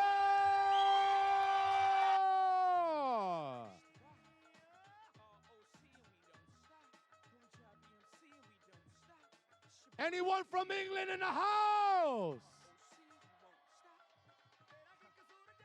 Amir, we're here. It's fight week. No more talk. Are you ready? I'm more than ready, you know, and first of all, I just want to say a big thank you to everyone from England. For everyone in England here, I just want to say a big thank you for coming. All the hard work's been done, all the hard training's been done, and I'm just ready for Saturday night. I mean, this is the hardest I've ever worked for any fight, and against someone like Canelo, who's going to come to fight, you know, I'm going to be more than ready. So I've done everything I've been asked to do, and I've had a great training camp. I got Virgil Hunter here, who's been pushing me very hard. Also, Luis Garcia, my other trainer, for my conditioning. I'm conditioned, I'm ready, and I can't wait for Saturday. I can't wait to bring the titles back home in England. Amir, we've been able to get to watch your beautiful family on HBO 24/7. We've been able to see your physical training, getting prepared for Canelo Alvarez. But as a fan myself of boxing, as a fan of such big events like this, I like to know personally, and I'm sure a lot of fight fans would like to know, how do you mentally get ready for something so mega? HBO pay-per-view Cinco de Mayo week against a Mexican star like Canelo Alvarez, with all these Mexican fans on Cinco de Mayo week. Mentally, how do you get yourself ready for that? I think mentally, the way I get myself ready, you know, I do my prayers and everything. I've got a great family around me, you know, and my family helped me. I've got great British fans here who have traveled all the way from England. I've got the Khan's Army here. Where the Khan's Army are? I mean, they love making noise. I did say, even though it's Cinco de Mayo and it's a Mexican holiday, we're gonna see a lot of British flags, and I can see so many already. So I just want to say thank you to all you guys for the support. But this is a big fight. I mean, Canelo's a star in Mexico, in America, and I'm fighting as the underdog here. But I've come as an underdog to win this fight. You know, I'm not come for anything else, and I want to take them titles back at home, back in England. Amir, here's my last question. What after you get this win against Canelo Alvarez, where would you rate this in your professional career? Rank it as accomplishments in your professional boxing career? You know, a win over Canelo would be probably one of the biggest wins of my career. Obviously, like we said, Canelo is a superstar, and being on Cinco de Mayo, you know, I think it's a great place to beat someone like Canelo in front of all the big boxing fans. And I really believe I can do that. You know, that's why I've took this fight, because I really believe that I've got the strength, I've got the power, I've got the speed. I mean, this is going to be an amazing fight. You've got two young fighters, you know, who are hungry to be the best. So I just want to say a big thank you again for you guys. Also, the Mexican fans, look, I'm not forgetting about you. Viva Mexico. So we're not gonna forget the Mexican, but look, the Brits are always behind me, and I just want to say a big thank you, guys. And I'm not gonna make you upset. Y'all gonna be very happy come Saturday night. I'm gonna be the new middleweight world champion, guys. Well, one last question, Amir. I gotta ask this for all the fans. Do you think you can really knock out Saul Canelo Alvarez Saturday night? You know what? Knocking someone like Canelo. I mean, I think it'll be difficult to knock Canelo out, but I know one thing: I would give him a boxing lesson. Ladies and gentlemen, from Bolton, England, make some noise for Amir Khan! And he brings gifts, throwing out the Khan's Army shirts into a sea of Mexican fans going for Canelo Alvarez. Why not? But we know this, Steve. As long as you and I have been in covering sports, people will do anything for a free shirt. It's free stuff. There's no doubt about that. And with Amir Khan, we saw his highlights earlier. Beto, the thing that always stands out about Amir Khan is the speed. But speed without control is reckless. And in the past, he's almost been too fast for his own good, and he's made mistakes. Question is, on Saturday night, can he be disciplined enough for 36 minutes and pitch that perfect game? Amir Khan, who loves his Bolton Wanderers, takes on Saul Canelo Alvarez. Oscar De La Hoya, he'll put this fight together, reached out to him, said, we've worked together in the past. What can we do now? And Amir Khan said, I want to take on this fight in Canelo Alvarez. And the fight in Las Vegas, Cinco de Mayo weekend, it's a buzz. Now, you were here when Ricky Hatton fought, right? Oh, boy. And can I just say something? There's only one? There's only one Ricky Hatton, indeed. But that weekend, I was here, and the Brits that came out, it was an awesome, amazing experience. We're not going to have that quite kind of a turnout for Amir Khan, but the Brits and the Mexicans uniting, it's an awesome weekend. Well, I think this is the fight. Amir Khan's always been a polarizing figure in the UK, even to the British fans. And I've always found that a little bit mystifying, given the fact he represented the country very well in the Olympics, had a very distinguished career. But some of the comments he's made and some of the decisions he's made have made him someone that's not universally beloved. But when this fight was announced, just for the sheer hubris and the guts to move up and take on this challenge, I think even his most strident critics in England had to give him some respect. 31-3 in his career is Amir Khan. And those losses, well, when you look at them, Steve, Lamont Peterson. Controversial. Bradis Prescott in England, first round. Yeah. And that's when we started having the wondering about the jaw. And Danny Garcia. And it actually goes back. There's amateur footage of Amir Khan getting buzzed. And that's with headgear and bigger gloves. Yes, and there's an early fight in his career that I noticed. Willie Lamond, thought to be a relatively easy fight at that point, buzzed him late, sent him to the canvas, I believe, in the 6th or 7th round. There's an old saying, you can't teach power. Beto, I believe you can't teach a good chin either. I think you're either born with it, and that's why you bring in a Virgil Hunter if you're Amir Khan.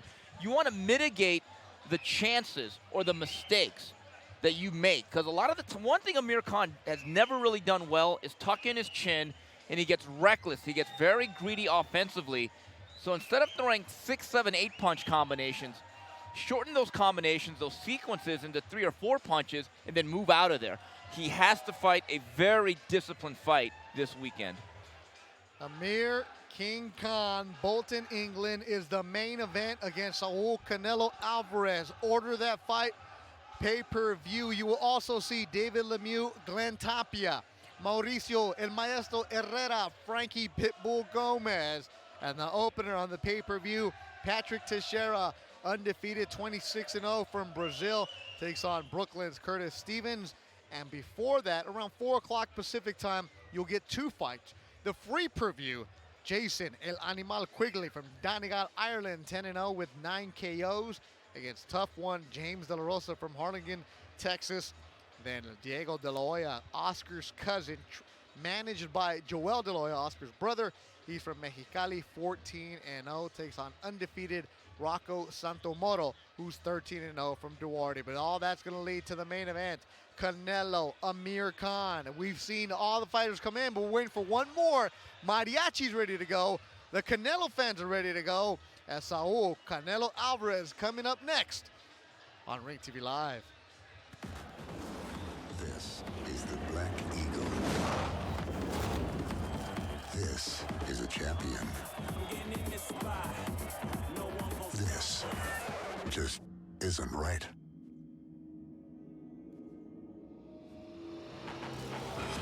This is all he needs.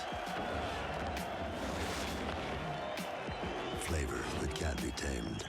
Tecate Light, born bold. Canelo Alvarez is boxing's #1 star. Amir Khan has boxing's fastest hands. Saturday, May 7th. Hard right hand by Canelo. Unparalleled power. First round for Khan. Unsurpassed speed. This is my time. Let's do this. Canelo versus Khan, Saturday, May 7th.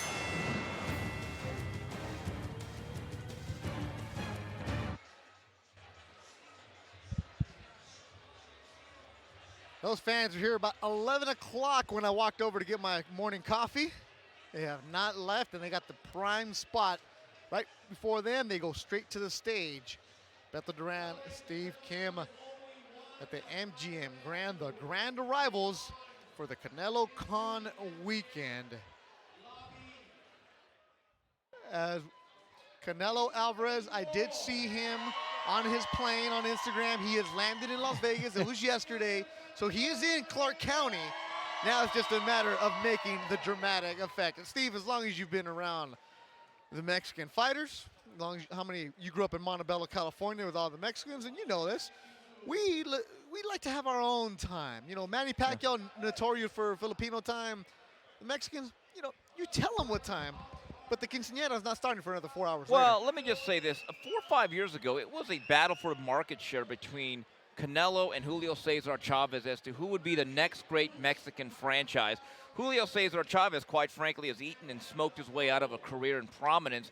And I think right now, his career and his fortunes are in doubt. One thing I've respected about Saul Alvarez, very strong work ethic, precocious young man, very ambitious. And every time you hear him speak or talk, you get the sense that he has a goal in mind, a stated intention, and he's going to be very purposeful with what he does. I think he's known for a while that this was his destiny. This is where he was going to be. And right now, he stands clearly as the biggest draw in boxing post-Mayweather and Pacquiao and the Mexican franchise in the sport of boxing. He signed with Golden Boy Promotions in 2010, did Canelo Alvarez. Canelo Cinnamon is what the name. He's because of the red hair, of course. He's from Guadalajara, Jalisco, Mexico. Loves his horses, loves taking them out on the beach. But when Canelo is time for him to leave Guadalajara, he trains in North County, San Diego. He, along with the Reynosos, his team, it's very small, very tight. No outsiders really allowed in. Even when you get to go to his camp for an interview, as soon as you're done, it's like, all right, there's no lingering. It's like, pa fuera, vámonos. You got to go.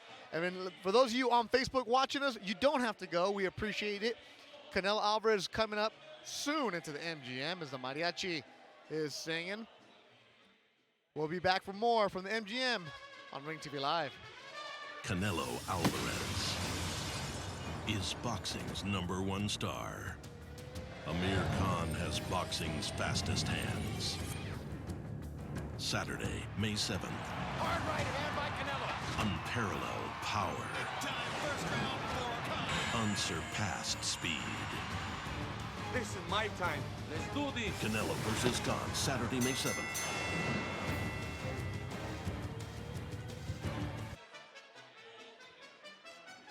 There's a mariachi. It's jamming still. They've been working it, getting the crowd going. We're at the MGM. That's in the lobby. If you've ever been to the MGM, where the Lion is at, well, they put the ring in there. So as soon as you walk in, and Doug Fisher was on the world tour with both these fighters, and here he is with Canelo.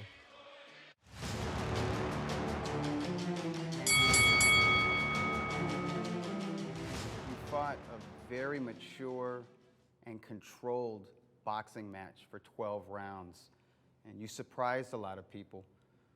But in the days leading up to that fight, with your emotions being mixed, and there was a lot of news, you know, about Miguel Cotto dropping the WBC title or being stripped of the WBC title, people talking to you about future fights like against Gennady Golovkin. How was it that you were able to compose yourself before you stepped into that ring and just tune everything out? He aprendido. El paso de los años me ha hecho aprender a saber dejar todo lo que diga la prensa, lo que me pongan otras peleas a futuro. He aprendido a hacer todo eso a un lado y enfocarme 100% en lo que tengo, porque al final lo más importante es lo que tengo, ¿no? Si no paso la prueba que tengo enfrente, no viene el futuro. Entonces, he aprendido la experiencia, creo que también abajo del cuadrilátero, a saber controlar todas esas emociones y siempre va a pasar. Siempre va a pasar cuando tengo una pelea, siempre van a hablar de una futura. Siempre va a ser así. Entonces he aprendido con el paso del tiempo, de las peleas, he aprendido a saber separar y olvidarme de todo de lo que se diga, de lo que se especule y enfocarme 100% en el rival que tengo enfrente y especialmente, pues obviamente, en Miguel Ángel Cotto. Lo único que quería era ganar y me enfoqué como debe de ser, ¿no? Al 100%. Your first super fight was at age 22 against Floyd Mayweather Jr. Did that experience help prepare you mentally to face Miguel Cotto? Sí, definitivamente sí, me preparó muchísimo esa pelea para lo que pasó con Miguel Ángel Cotto. No, y no me baso solo en una pelea, sino todas las peleas me hicieron tomar esa experiencia, prepararme para la pelea con Miguel Ángel Cotto. And you obviously had a lot of respect for Miguel Cotto. That was evident in the days, the months leading into the fight. It was especially evident right after the fight, the way you two embraced in the ring. But how did you set that respect aside once the bell rang? Because you got to hit this guy, and this guy's dangerous. He's 35, but Miguel Cotto was still very dangerous. No, a mí no me gusta faltar el respeto a mis rivales, ¿no? Si a ellos les gusta faltar el respeto, que lo falten.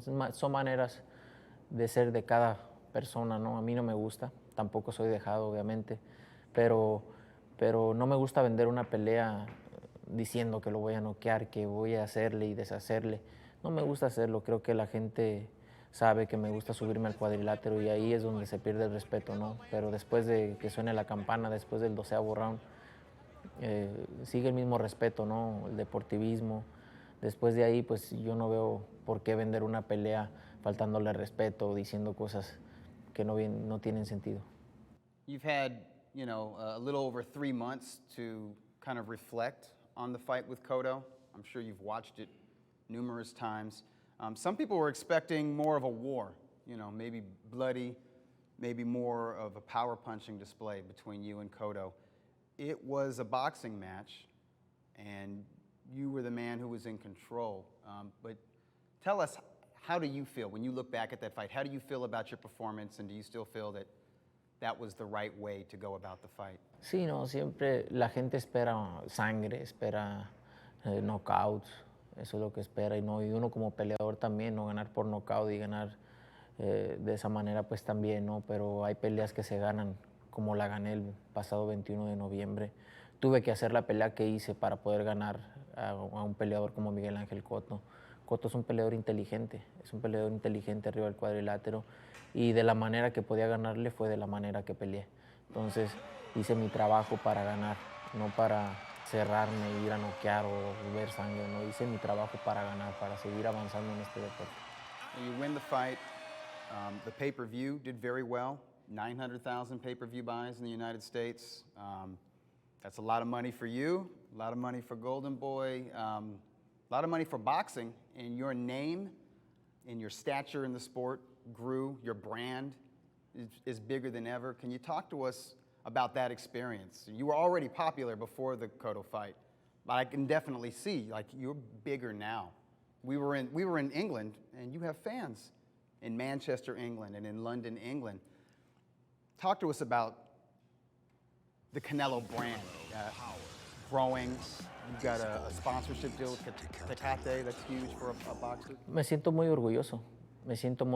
orgulloso de lograr todo esto que me está pasando porque vengo de nada para ser uno de los mejores en este deporte en este momento. Me siento orgulloso de representar un país como México. Nada es fácil en esta vida, la gente ya me ve en esta posición y piensa que siempre ha sido así, ¿no? Yo he venido desde abajo haciendo todo para llegar hasta donde estoy y en este momento me faltan muchas cosas por delante, ¿no? Entonces me siento orgulloso de estar representando lo que represento hoy. Canelo ya es mundial, entonces es para sentirme orgulloso, estoy contento de poder estar abriendo puertas con diferentes patrocinios para que así se beneficien otros peleadores que vienen para el futuro, ¿no? Para que tengan esa oportunidad que yo no tuve en su momento. There's more pressure, of course, for every fight to be just spectacular, a huge business venture, you know, successful in terms of money generated. How do you deal? You're just 25. How do you deal with that kind of pressure going into each fight? No es presión para mí, es una motivación porque al final es lo que vienes buscando, ¿no? Lo mejor. Y al final no imaginas lo que puede ser, ¿no? Entonces yo he tenido más de lo que imaginé un día, entonces puedo tener mucho más, puedo hacer mucho más en este deporte porque amo lo que hago. Entonces, más que una presión, es una motivación para mí. Yo no me baso en lo que dice la gente o lo que habla la gente. Siempre me baso en esa motivación, en ese aliento que me da los fans para seguir adelante. Y obviamente es un deporte que se gana y se pierde, ¿no? Pero siempre pienso en la victoria. Siempre me preparo para ganar y toda la gente que está a mi alrededor lo sabe, ¿no? Es un deporte de contacto, es un deporte donde puedes ganar o perder, pero aquí estamos entrenando al 100% para siempre salir con la mano en alto. Training camp has begun. You've actually been sparring for maybe a week or two. Tell us, how does it feel to finally begin that phase of your training camp, where you actually get in there and you spar with guys to get ready for Amir Khan? Muy bien, la verdad que llevo una semana apenas haciendo sparring, 5 sesiones de sparring apenas llevo. Me he sentido muy bien, siempre me gusta estar haciendo ejercicio, entonces mi cuerpo reconoce rápido el trabajo. Y me he sentido muy bien, voy a llegar en muy buena condición, como siempre, al 100%, y para que no haya sorpresa, ¿no? Porque sé la calidad de Amir Khan, sé que puede ser un rival muy difícil arriba del cuadrilátero, entonces tenemos los sparring adecuados para el estilo de Amir Khan. Vamos a hacer lo mejor que sabemos hacer, ¿no? Trabajar para llegar al 100%. I imagine your sparring partners, to be like Khan, they have to be a little bit lighter than you. Tall, long arms, very fast, maybe move around a lot. Your sparring partners are going to be a little bit smaller than you, lighter than you, maybe welterweights or junior welterweights who are fast. Does that mean you have to hold back? Cuando sabes trabajar arriba del cuadrilátero, sabes trabajar sin tratar de lastimar a los sparring, no se trata de eso, se trata de trabajar, de aprender de lo que vas a hacer, la estrategia que vamos a hacer, y siempre me gusta trabajar bien con los sparring, no golpearlos ni tratar de querer acabármelos en un solo día, ¿no? Porque pues son los que me ayudan al final para llegar en buena forma. Is there a chance that everyone is expecting Amir Khan to come out and just stick and move and try to stay away from you? Is there a chance that he could do something different? Maybe he feels good and he tries to come right at you, attack you? And is there also a chance that we see a different Canelo Alvarez, a fighter different from what we saw against Miguel Cotto or Erislandy Lara or Austin Trout or any of other your fights? Voy a hacer lo que tenga que hacer para ganarle. Él me va a dar la pauta para saber qué hacer, para ganarle. No sea si se mueve, voy a hacer una estrategia, si no, voy a hacer otra. Entonces él me va a dar la pauta para saber qué hacer el día de la pelea.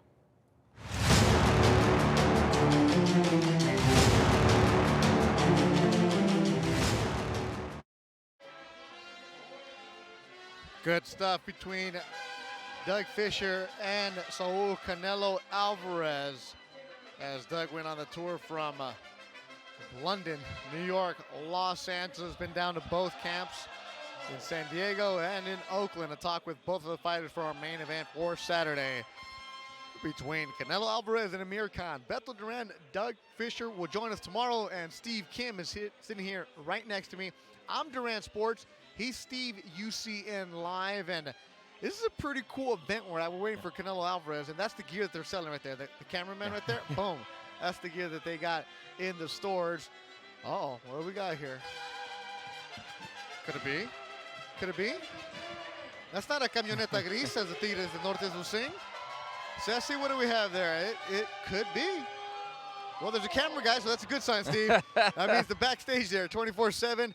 Canelo Alvarez, the man in black, look a little Johnny Cash style, as he walks up into the MGM Grand Arena, signing a Ring magazine, which will make everybody at Ring TV Live very happy about. Gotta support the brand. One autograph, Canelo coming in. 45-1-1, the one loss coming to Floyd Mayweather. And you know, in his interview with Doug Fisher, it was referenced just 22 years old when he faced him in 2013, and quite frankly, on that particular night, did not win a round, simply did not look ready. Not necessarily for the moment. I don't think the moment necessarily overwhelmed him, but the style and the class and the caliber of Floyd Mayweather. Just don't think at that stage of his career he was ready to solve that type of riddle. Why take that fight? Money. Okay. It really is that simple. I think Floyd needed the fight along with Showtime based on the pay-per-view numbers of Robert Guerrero. And if you're a young kid at 22, you can make life-changing money. Yep. You know what? There is a reason why we call it prize fighting. And now he's 25 years old, taking on Amir Khan. He meets with Eric Gomez of Golden Boy Promotions, Oscar De La Hoya with Chepo Reynoso. And then right there, fighting out of Mexico, Canelo Alvarez. This has just become old hat. This is what he's used to. This is what he does. He's going to fight twice a year. Cinco de Mayo and in September. There you go, ladies and gentlemen. Right here alongside the WBC middleweight world champion, Canelo Alvarez. Canelo, do you still feel great seeing all these fans come out here to Las Vegas for you? Todavía te emociona ver a todo este público tuyo aquí en Las Vegas.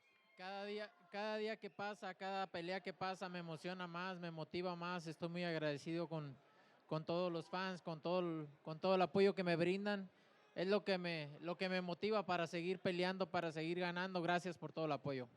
No, definitely. Every time, every fight that passes, every camp, to come out to Vegas and see all this love, all this support from my fans, that's that extra that gives me that motivation to keep training and working hard. Thank you to everybody. Thank you very much. Canelo, I had a chance to interview Amir Khan a few minutes before you got here. I asked him if he has what it takes to knock out Canelo Alvarez. He told me he might not knock you out, but he is going to give you a boxing lesson that you've never had in your life this Saturday. What do you have to say to that, to him, to your fans, to all those people that were here that heard him say that about you, Canelo? No, yo creo que muchos podemos decir muchas cosas, querer muchas cosas, pero hacerlas y poder es diferente, ¿no? El día sábado vamos a ver quién le da una lección a quién. Look, Bottom line is we can all say we want and we want to do things, but there's a difference between wanting and doing. On Saturday night, we're going to see who's going to do to who what. We'll see Saturday night. Canelo, my last question, and it's not even a question. You have all these media, all the press asking you the same questions. What do you do to train? How are you going to beat Amir Khan? It goes on and on and on. I'm sure you're tired of hearing those questions. I want to give you the microphone, and I want you to address the crowd better and give them some words of your own of what they're going to see Saturday night, September 7th, Cinco de Mayo week, being a Mexican that you are for all the Mexicanos right here. Canelo Alvarez! No hay mucho que decir, simplemente estoy muy orgulloso de representar a mi país en estas fechas tan importantes, luego con mucho orgullo. Y no hay mucho que decir, ¿no? Esperemos el sábado, el 7 de mayo, para salir con otra victoria. Gracias. There's not a lot to say. I just want to thank you all for the support. We've worked hard. I'm very honored to be working and fighting on these days and representing my country, Mexico. And we're going to celebrate on Saturday night. Thank you very much. One more question. Canelo, do you want to knock out Amir Khan? Do you plan on knocking out Amir Khan, or are you trying to go this distant fight with him? ¿Quieres noquearlo o quieres ir la distancia? Yo entrené para los 12 asaltos. El knockout es impredecible, pero si se me presenta lo voy a aprovechar. No voy a aprovechar cada oportunidad que tenga. You're the best. You're the best. He said he trained hard for 12 rounds. He's looking forward. He's ready for 12. If the knockout presents itself, of course, I'm going to take it. Ladies and gentlemen, the one and only, el orgullo de Guadalajara, Jalisco, México, el Canelo, Saúl Álvarez.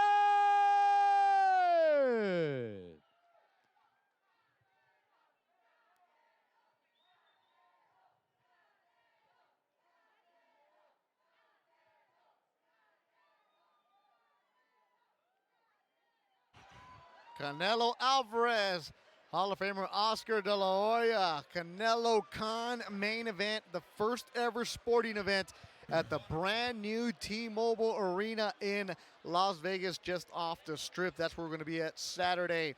We've seen 10 fighters come in to the MGM, the grand arrivals. It started with Jason Quigley, then Diego De La Hoya. Patrick Teixeira takes on Curtis Stevens, Mauricio Herrera, Frankie Gomez, David Lemieux, Glenn Tapia, and our main event, the one with the WBC middleweight title on the line, Canelo Alvarez and Amir Khan. Brought to you by Oscar De La Hoya's Golden Boy Promotions. Saturday night, Steve, we're working toward it. It's going to be awesome. You know, as I look at this scene here and I see the crowd gathered around for Canelo, I think this weekend, regardless of the result, is a changing of the guard in the business. Post-Pacquiao and post-Mayweather specifically, this date, Cinco de Mayo, was basically designed for big Latin and Mexican stars. Mayweather kind of hijacked it the last 6-7 years. I remember last year Canelo Alvarez saying in early 2015, that Cinco de Mayo date is mine. I'm going to take May 2nd. Then there was this fight between Mayweather and Pacquiao that was scheduled, and Canelo had to move off a week to Houston. But now we go a year later, and here he is on Cinco de Mayo weekend as the big headliner. And we will have all the coverage for you on ringtvlive.com. Make sure to follow all the Golden Boy social media platforms. Snapchat for the young kids, Facebook for the mature people, Twitter and Instagram. We will have it all for you also on Facebook. But most importantly, the Tecate Bold Punch app will have all the videos living there. You can go on demand and check them out there. The Tecate Bold Punch app will have everything you need for you for this week. We will have coverage of every single press conference coming up this week. Tomorrow, Wednesday, we'll have the press conference and also the undercard fighters workout. So we're going to be in the skybox. If you've ever been in the MGM, you know where the sports book is at? We're going to put a ring there. Oh, we're big That's time. right. That's right. You don't even have to get here, but get here. And that'll be open to the public Thursday, another press conference Friday, the weigh-ins, and also Ring TV Live fights outside in the plaza at T-Mobile Arena, and those are free. So if you're thinking about maybe booking that flight, getting here a little bit early, or if you got a late flight Friday, get up there early. Why don't you take that 6 a.m. flight out of Burbank? Why not? Get here. It'll be a good weekend, but it all goes and works towards the main event. Amir Khan, Saul Canelo Alvarez. live on pay-per-view May 7th, 2016. And for everybody involved with the Ring TV broadcast, remember, go get that Tecate Bold Punch app. Steve Kim is going to be punching you on Saturday as that phone is going to vibrate and let you know when Canelo lands that big punch. Steve, an impressive afternoon, the way that people came out, just to see people walk into a hotel. Well, Beto, we're here. The fans are here. The fighters are here. Buckle up. We're here the whole week. All week long. Check it out on ringtvlive.com. For my partner, Steve Kim, and everybody involved with the production, I'm Beto Duran saying goodbye for now. We'll see you soon on Ring TV Live. Canelo Alvarez is boxing's #1 star. Amir Khan has boxing's fastest hands. Saturday, May 7th. Hard right hand by Canelo. Unparalleled power. Unsurpassed speed. This is my time. Let's do this. Canelo versus Khan, Saturday, May 7th.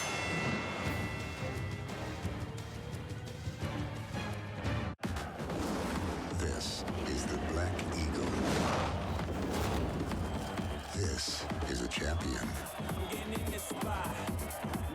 This just isn't right.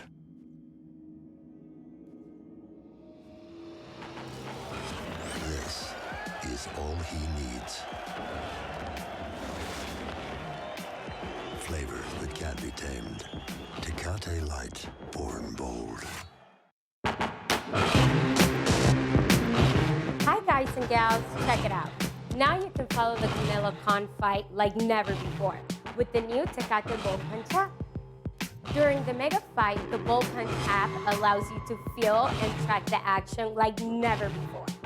As your phone vibrates every time Canelo lands a bold punch. On the Tecate Bold Punch app, you will have access to exclusive behind-the-scenes videos, live streams, photos, and other exclusive content from Fight Week. Only available on the Tecate Bold Punch app. On Fight Night, the Tecate Bold Punch app becomes your second screen companion as you watch and experience the fight. You can also score the fight yourself and share your scorecard with your friends and family on Facebook and Twitter. Be sure to download the Tecate Bold Punch app from the App Store today. You don't want to miss out.